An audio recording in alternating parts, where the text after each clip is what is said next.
Hello, everyone. Good afternoon and welcome. Welcome to the 238th episode of Career Care Package. In fact, it is around about 2 years that we started this journey back in March of 2020 when everything was shutting down. And we were rising to talk about careers and jobs and employment and all those issues.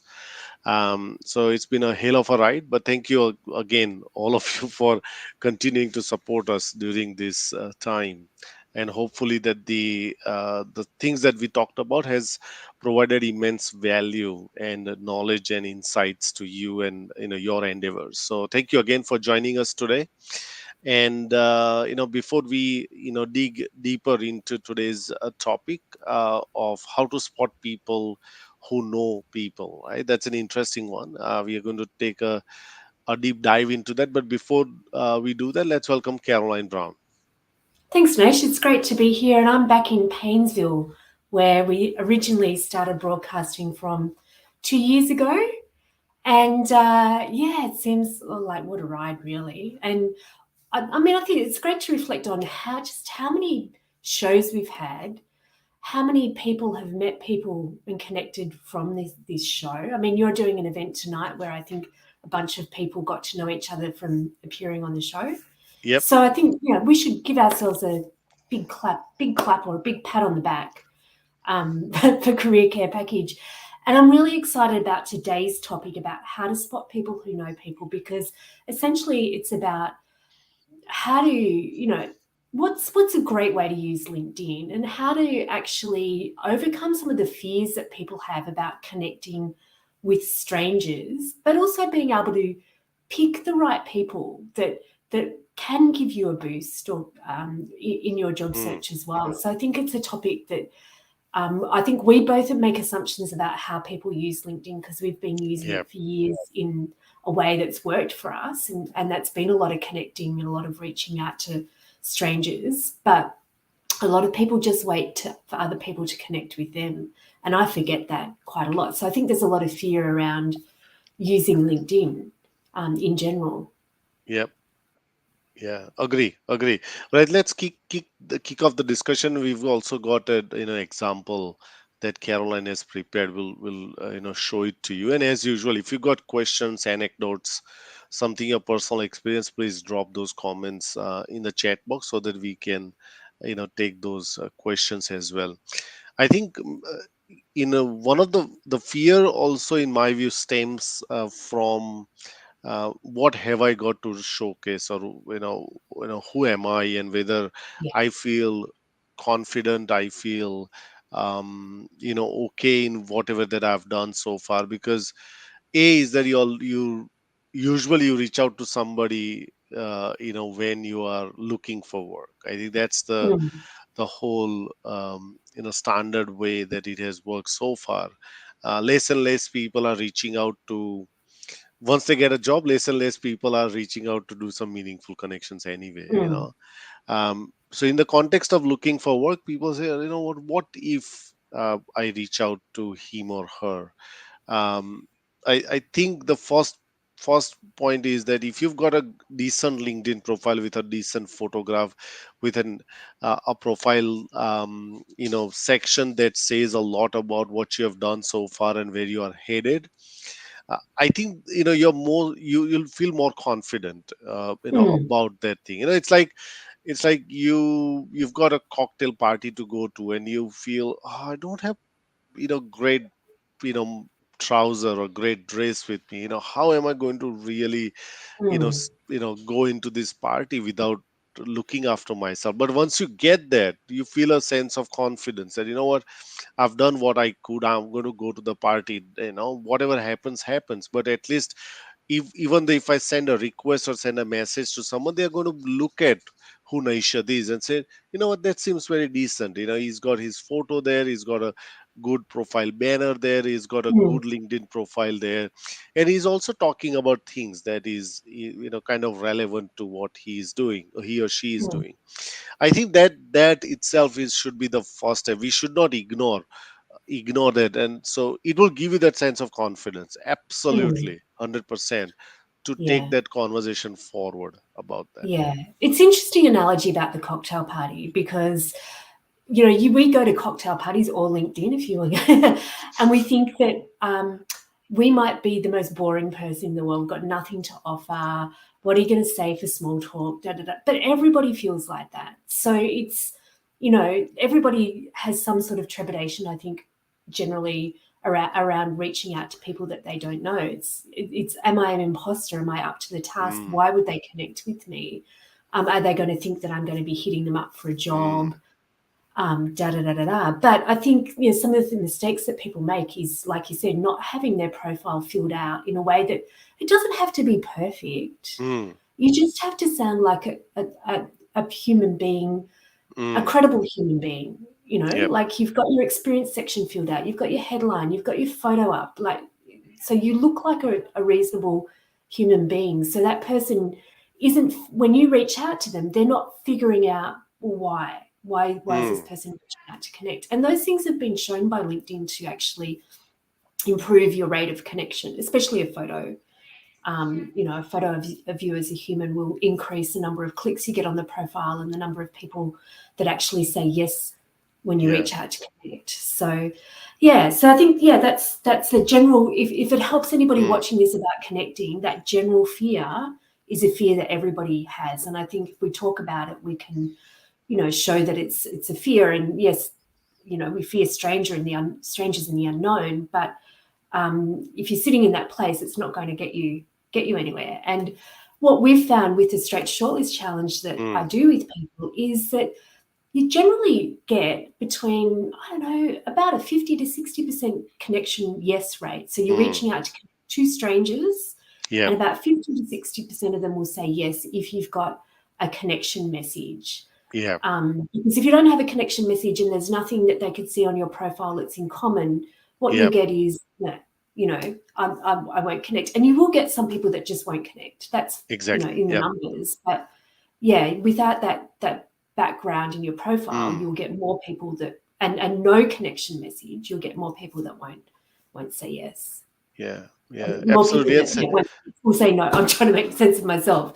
Yeah. And secondly is that we assume that these people are, active on LinkedIn. That's another thing, right? Yeah, Lot absolutely. of the time when you reach out to, particularly if the individuals that you are reaching out are mid level or senior managers or senior professionals in the game, it's it's not frequent for them to access LinkedIn. So that's Mm, another thing, right? You are setting up a very high expectations of yourself that, mm, I'm going to reach out to five hiring managers, CTOs of these 10 startup fintech companies. They may not mm, be accessing LinkedIn. They said, I don't need to. I'm just too busy right now. So I think that's another mm, thing to you really have to expand your horizon of how mm, many people do you connect with. Don't get restricted, because that's another thing that I've found. A lot of people say, oh, I should have reached out to 50 people, but only five people accepted the request. Yeah, mm. but maybe some of them did not, they're taking their time to accept the request. Some of them are not even checking the LinkedIn.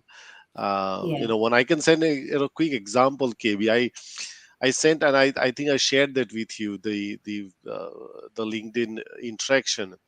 I sent Yeah. someone a message in 2011 about real story about something that I was interested in. Now she's based in India and she's doing some interesting stuff.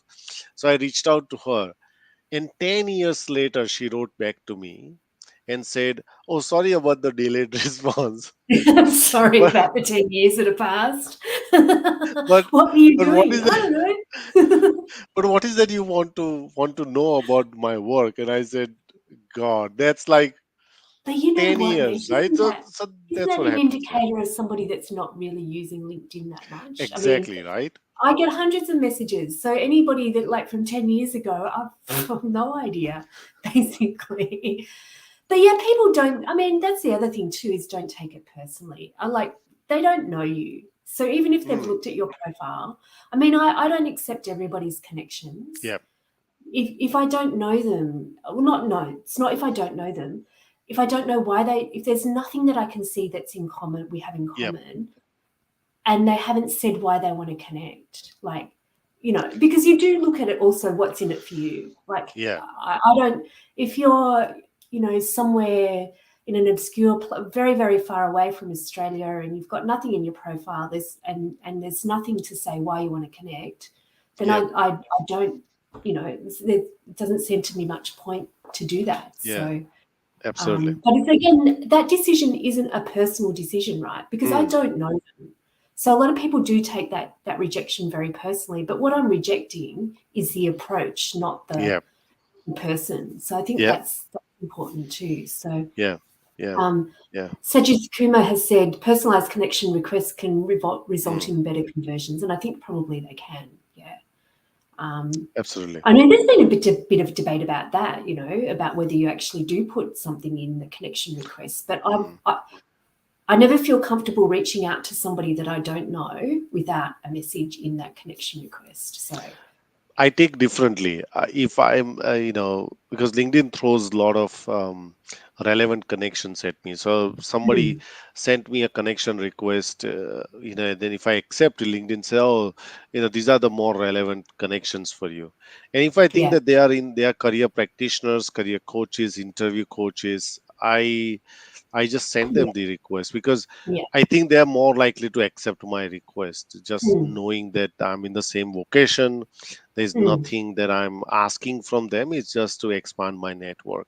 So mm, unless I'm reaching out to someone very obscure, someone very specific, someone I like, for example, the work that I did to get many people on our show is a classic mm, example that I had to personalize my connection request, stating that why am I connecting with them? mm, That I read about you, I watched your TED talk, and I want to talk to you about it. So mm. then I was more specific because I didn't want them to say, from nowhere, It's more important to you that why they send yes as exactly, well. because I Yeah, wanted to make sure that I have an intention to get you on the show, but I yeah, want to make a right impression at the very beginning of it. yeah, And that's why it's important for me to customize. But that's because I'm a little bit riskier around it. I've got nothing to lose by reaching out to people who I don't think so that they would mind if I don't send them a personalized message yeah, that way. yeah, So yeah. yeah. I think there's a message here from Sajith Yep. Kumar. Should do an A/B testing with different messages to test what is the best message it will convert. Took 2 to 3 years of testing different messages to reach 94 acceptance. So I'm wondering whether that's something that you've done. And be great to share the message if you've got Yeah. that worked. Absolutely. It's Absolutely, Sajid. 94%. Yeah. That's fantastic. So tell us your secrets if that's the case. I wanted to dig in because one of the things that we were wanting to talk about is, well, who to connect with, but I think we've kind of, like, if Yep. you're looking for a job, but how to spot somebody that is going to be really helpful to your job networking intent. So, in Mm. terms of who to connect with, what would you suggest if you're looking for a job? So I've got three categories of people that I connect with, KB, if I'm looking for a job. So I'll put an example of, let's say I'm a business analyst looking for work. So there are three groups of people that I'll be most interested, and the approaches could differ from who am I connecting with. So first is people who could be my future bosses, decision makers. So it could be a project manager into a specific company, or it could be a senior business analyst, someone that I feel, not knowing that who will eventually I will report to, but if you worked in that sector for a while, you would know that what kind of designation the managers would hold.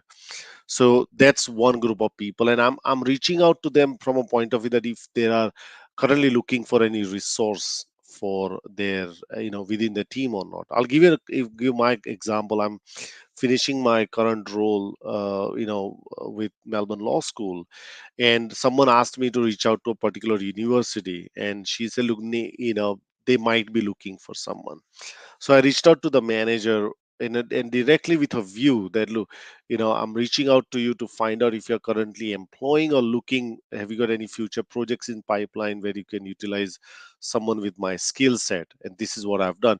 Just not overboard selling myself, but just giving sort of dot points to them, and then we eventually ended up having a conversation. So that's number one, is that I'm reaching out to them. Secondly, I'm reaching out to all the business analysts. It could be, if I'm looking for work in a specific sector, yes. If I'm open to different sectors, I'll look at a larger, piece of the pie. And then I'll reach out. For them, I'm reaching out to build network purely for that purpose of these informational investigative interviews, having a coffee with them to understand, what kind of things that they are doing over there, culture, understanding of the culture. And the third group of people are recruiter who specializes with, in that particular sector, and I can find them using Seek. That's the most easy way. If they're advertising those roles quickly, continuously, I said, okay, if John Smith is advertising business analyst role every day, every once in a, 3 days, that's my target. I would really be interested. Now, he may not be looking for someone exactly with my skill set, but there are chances that he would be interested to looking at me or having a conversation, because he's currently, scouting for talent in that particular direction. So that's the three groups of people that I will usually, that's my by default way to look at. Yeah, and that's pretty much, well, I mean, that's pretty much spot on with what I tell my clients as well. It's talent people. Um, you've reached out to your future boss, but you've known, like that first category that you gave, so somebody that could potentially have a job. You've known, like, that's a semi-warm, going to take a stab here, but with an Yep. educated approach, that you know that there's Yep. potentially something there. And then there's your network, so people doing the same sort of thing that you are, maybe at the same level, maybe one or two levels higher, but they're the people that, that are in the team, where somebody says, hey, we've got a project coming up, do you know any business analysts? So that's the, they're in the know, basically.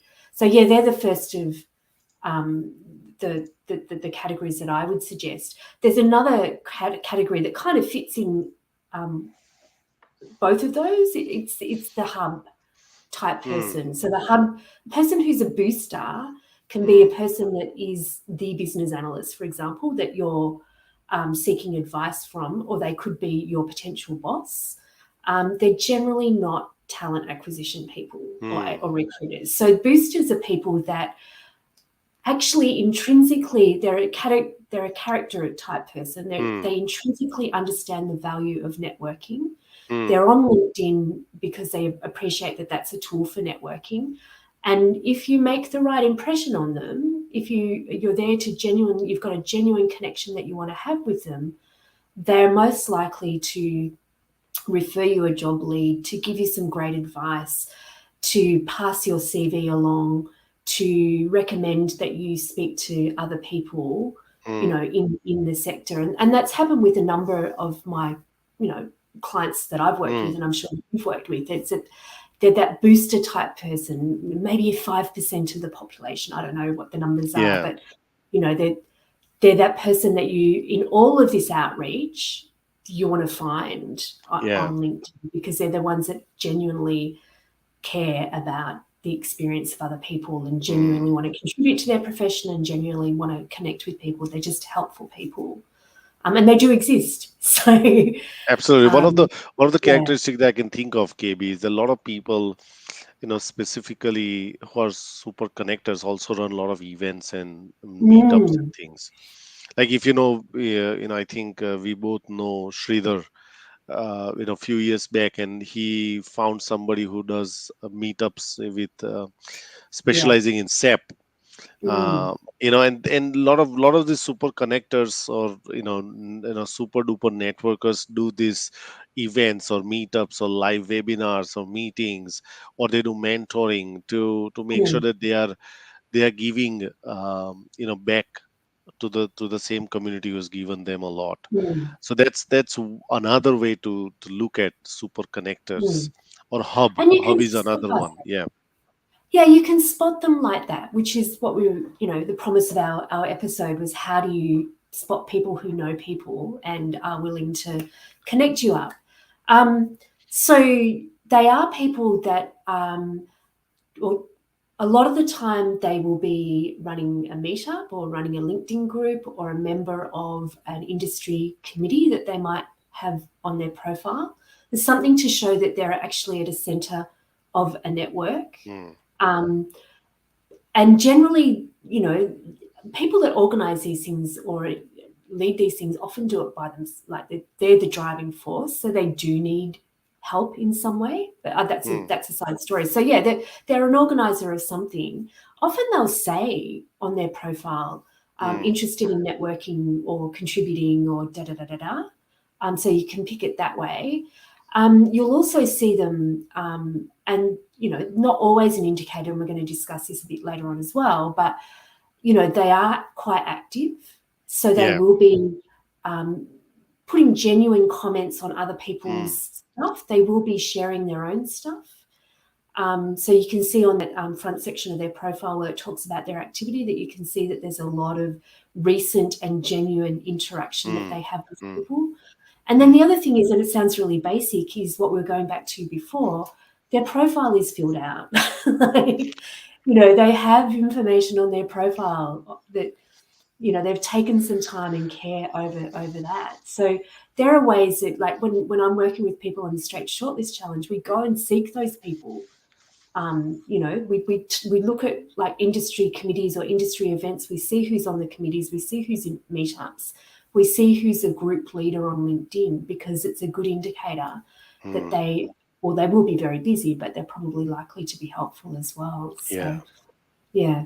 Yeah, agree. And they also share jobs as well. That's another way to look Mm, at. And a lot of people, if mm, I've seen many people, if there's a job within their team or organization, they would usually share that. Look, I'm hiring, or my team's hiring, or my company's hiring.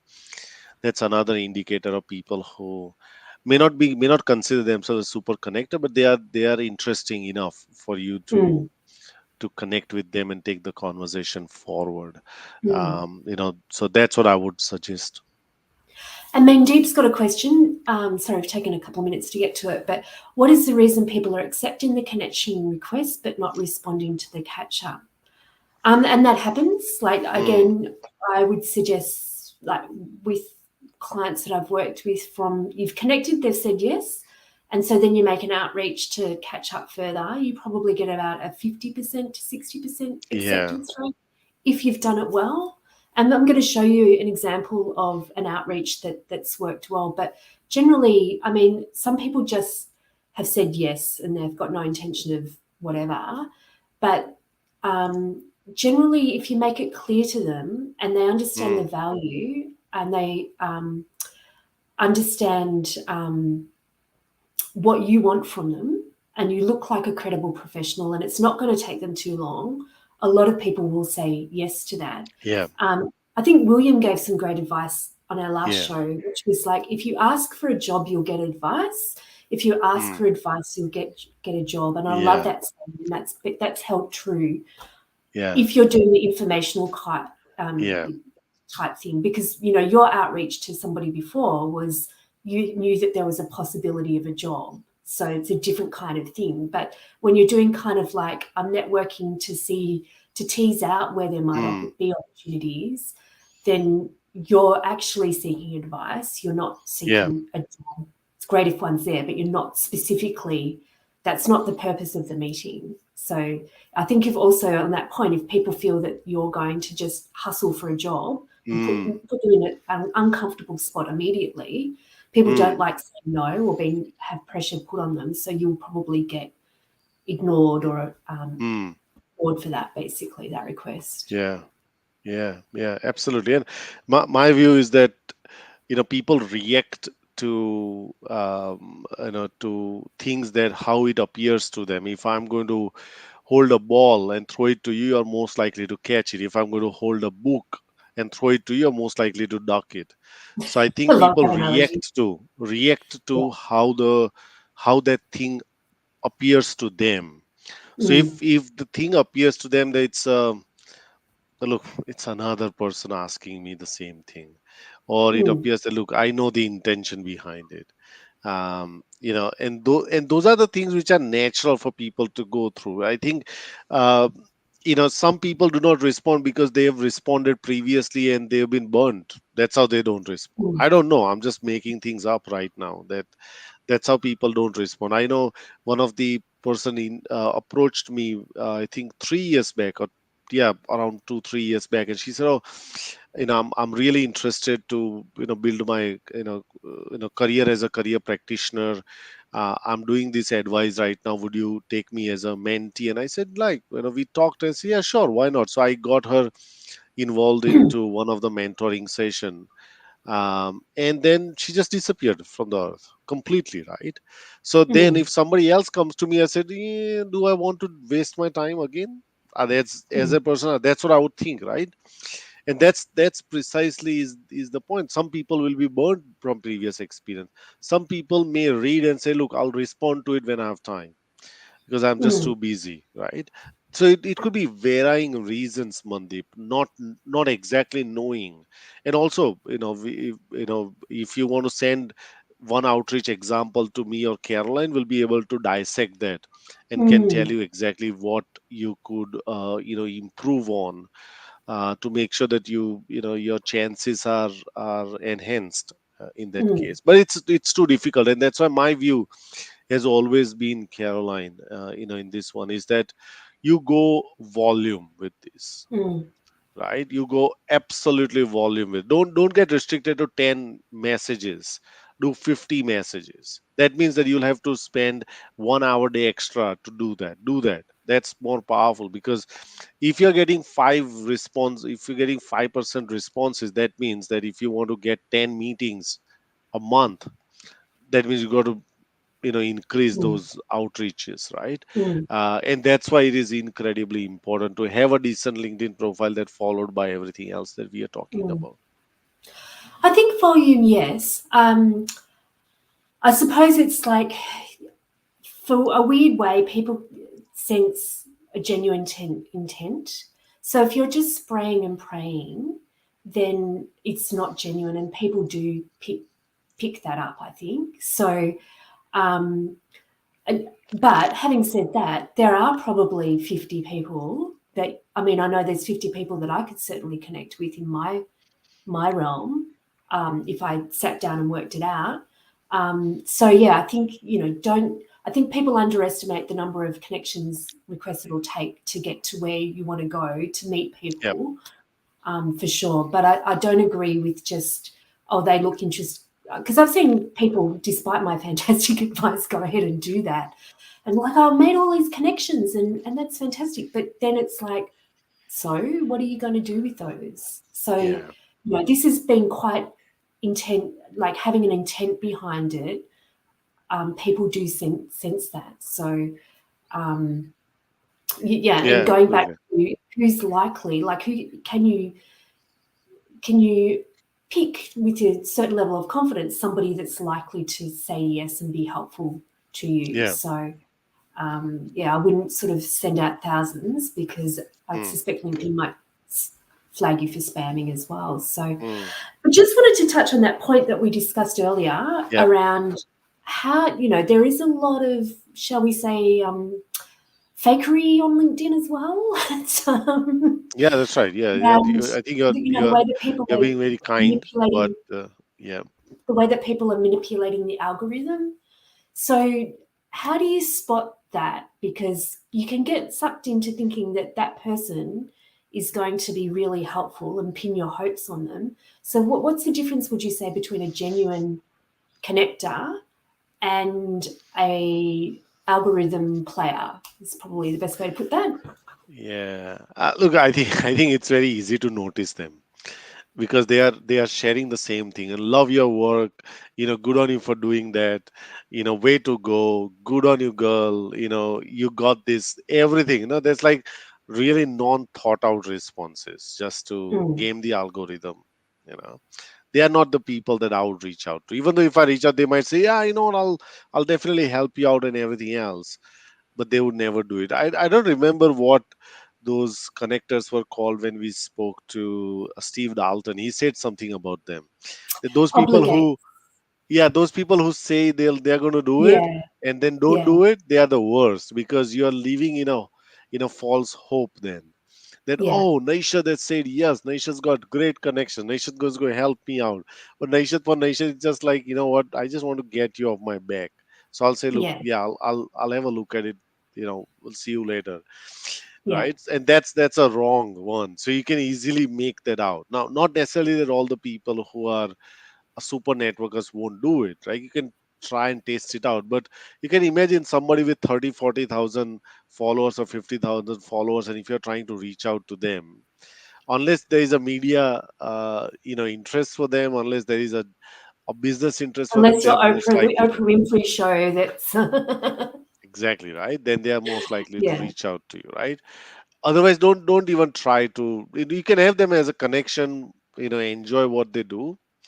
Secondly is that I think people, I think we talked about the other super connectors, but people who are really warm and thoughtful. And if you Mm, what I mean thoughtful is that they are making comments which make sense, relevant to the mm, stuff that is being shared, rather than talking the same thing, same messages continuously, going over and over again. People who share this kind of kindness post which is uplifting every day, to videos of what we call poverty porn, some disadvantaged people being champion and everything. I think they are feel good, but that what's the intention behind it.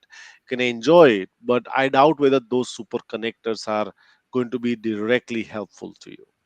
It's mm, those people who are um, you know thoughtful, who have demonstrated that they are there to help you out. Other people give them kudos, for example. That's mm, another way to look. if mm, if I've met somebody who I really enjoyed meeting, face to face, I'll probably take a picture with them and say, look, it was great to meet such and such person accidentally on an airport, and loved catching up, right? mm, Those are the people that you would want to really reach out for some help, KB. mm.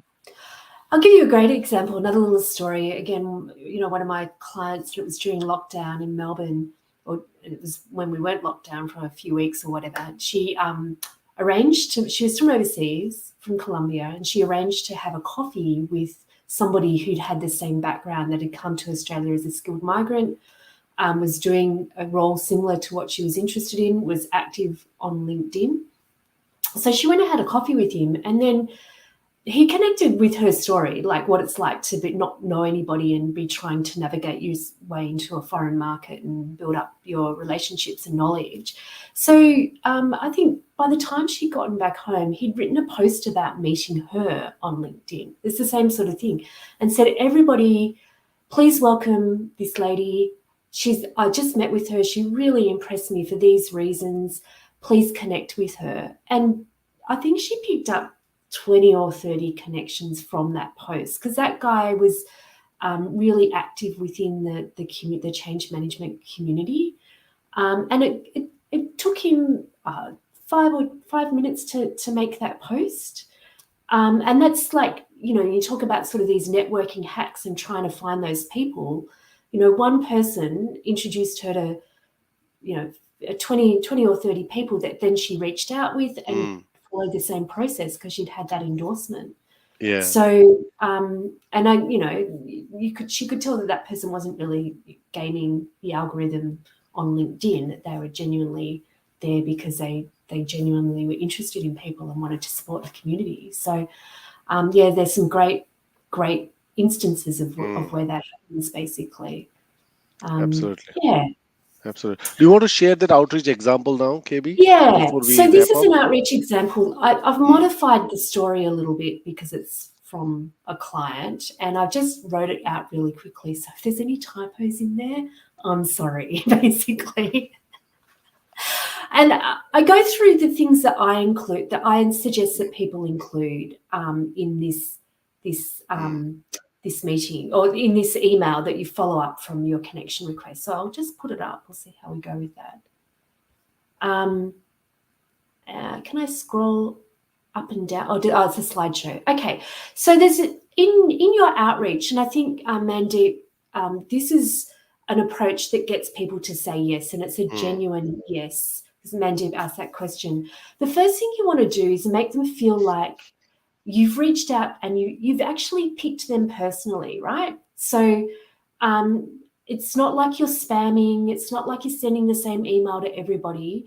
So you make them feel like you've picked them personally. So this is what my client wrote, and she was an accountant wanting to get into the mental health field. Hmm. But she had no background in that, just that she'd experienced some mental health challenges herself and wanted to explore that as a career. So this is an example of pure curiosity and a complete 180-degree career change. So basically, when you reach out, you want to make them feel like you've picked them personally. So what she said was, "I came across your profile while researching the Rochester Wellness Centre." So that's how she's found her. The second thing you want to do is you want to show that how you connect with them. So if there's something in their their posts or their profile that you really relate and connect with, and it might be a career change that they've made, it might be a progression that they've had, it might be an interest that they have and they're blogging about. But so what she put was, "I ended up reading your articles about the stigma associated with anxiety. I instantly related to what you said. Like you, I've battled with anxiety since my teens and only this year realized what it was.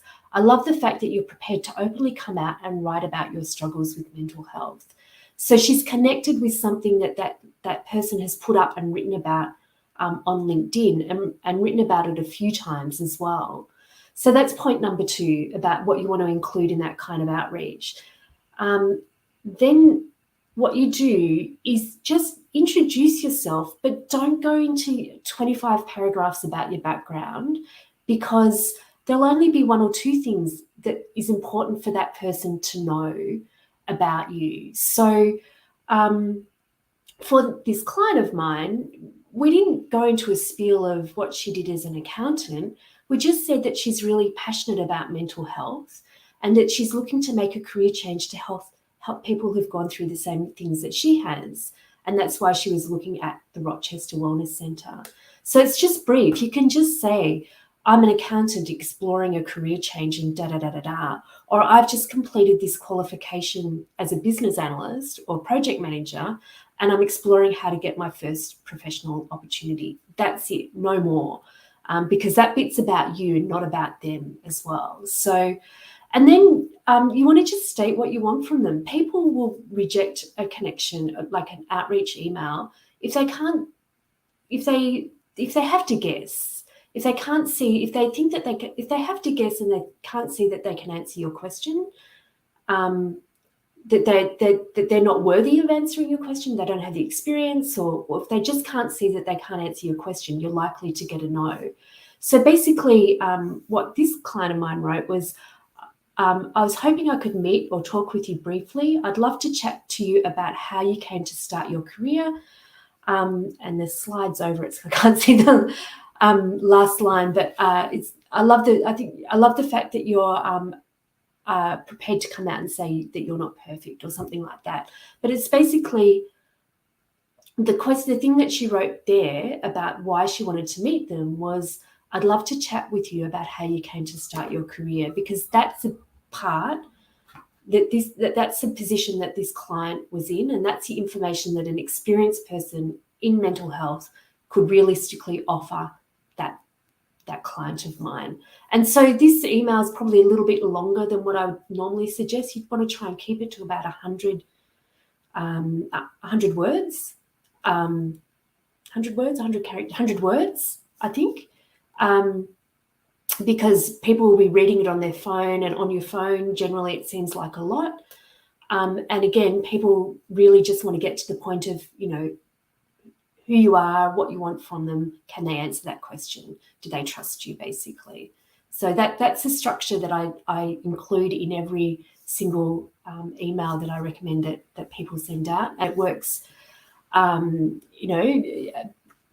60% of the time you'll get somebody saying yes to that. Because again, you're a human reaching out to another human, and I think Yeah, that's what people forget on LinkedIn. yeah. And it's Um, refreshing, right? A human reaching yeah, out to other human is refreshing yeah, rather than and this also, KB, I love how she was able to connect to the story, yeah, and even in two lines she was able to tell without being too going into too much detail, but with just stating that she also experienced similar things and she can relate to it. yeah, Not just to kind of make a connection, but obviously that would be true for her. mm, And that's what it takes. And secondly is that this kind of messages, and Mandip, I think this you'll find it this the most interesting because of the current question that you had is that this requires practice too, right? mm, It's not, I'm pretty sure that your client would have written down five different ways and say, no, this is not making sense, I'll modify it. It just mm. requires practice for us to write things which is in concise way, and still trying to convey the essence of the message there. One of the really, and Mm, it's a really mm, weird sounding obvious tip, but nobody does it, is you send that email to yourself first and you look at it and you go, would I say yes to this? Like, would mm, I say yes if somebody reached out to me that way? And I think if you say yes to that, there's a good indicator that other people will say yes to that as well. And that process helps you understand whether you've been too long, whether you haven't been clear enough, whether they're going to see the most important bit first. But it really does help in going back and maybe just rewriting the email a bit. Um, and I think it is simple, but I think people, we all get lost in very formal language on LinkedIn in terms of what we put up in our profiles and yeah. that kind of thing. Whereas um, you're a human being, like use your own words for Mm, this. Like just write as you speak and say no yeah, more apart from what you want to say. That's it. Um, absolutely. because you don't need to say much more than that. Um, and again, putting what you want from them, you'll either get an immediate yes or an immediate ignore. You don't get, occasionally you get, no, I'm too busy. Yeah. But generally, people, if they don't want to do it, they just ignore you. And again, you go back to that numbers game type thing of, well, I know that I need to send out X number to get the number of Mm, meetings that I'd like. I'd said this last week in our career care packages, like I had this saying that dickheads don't say yes. So it's like, so the worst thing that's going to happen is you're going to get ignored and that's it. Nobody's going to, no fist is going to come through the screen and punch you in the face for reaching out and connecting basically. So, yeah, yeah, yeah. absolutely. All right. Hopefully, Mandip, that answers your questions, and hopefully, this discussions is making a lot of relevance to everyone who's watching this. We are coming to an end of today's show. We are grateful for you to come along, ask questions, Sajit and Bandip, and those people who have been watching on this show. So, lastly, what I would say is that try it out. Okay, the Mm. water is safe. People have swam in the water, and the water is safe. It's okay to I know you're full fail. of the analogies today, Nish. They're Yeah, it's fantastic. okay. And the same thing, I go back to the same thing that for those who are listening, if you got a younger sibling or a niece or a nephew or somebody would come and say, should I do this? Should I not do this? What do you think? You're going to say, you know what? Try it out. What's going to happen? You're not going to bring NASA Mars rover down, right? Hang on, right? You're not going to do anything crazy, okay? So I want Mm. you to, really, really make sure that you try it out. That's what I would say. Mm. And Sajith has just made a comment. Christy Bonner, a super LinkedIn networker, is a very warm person willing to help anyone who reached out to her. The world lost a great human being. I don't know Christy, but it's lovely that you've Yeah, mentioned I him. think, I've not even come across that, but yeah, sounds Yeah, awful. yeah, yeah. Well, on All that right. cheery note, So I'll just go through my notes because I was just thinking, was there anything else that we wanted to touch on with people? Um, no, I think we've covered it all, Nish. Everything that Excellent. anybody could ever want to know about connecting with people they don't know on LinkedIn. Now, I hope we've given you some great ideas today. Absolutely. So, yeah. So, just a All right. reminder, Yep. if you we have the hashtag career care package, so please follow that. I didn't hashtag our post today, but we generally do, so you can follow the shows. We have our YouTube channel, Career Care Package. So Nash and I want to earn great passive income and fame and fortune on YouTube. So if you haven't subscribed, or please go and subscribe. And what else, Nash? Nothing else. We look forward to seeing you next Friday with somebody else, some amazing guest. Okay, Mystery guest. that's it. Yeah. All right. We are Okay. playing. We're pulling out cards from our Cards Against Insanity game with this as well. So um, if you haven't bought the Cards Against Insanity, go and check that out as well because it's a Absolutely. fantastic game. Yeah, I will go and read that article, Sajid. Definitely, absolutely. Thank you for sharing that. All right. All right. See you, everyone. See you Gotta next run. week. Bye. Bye.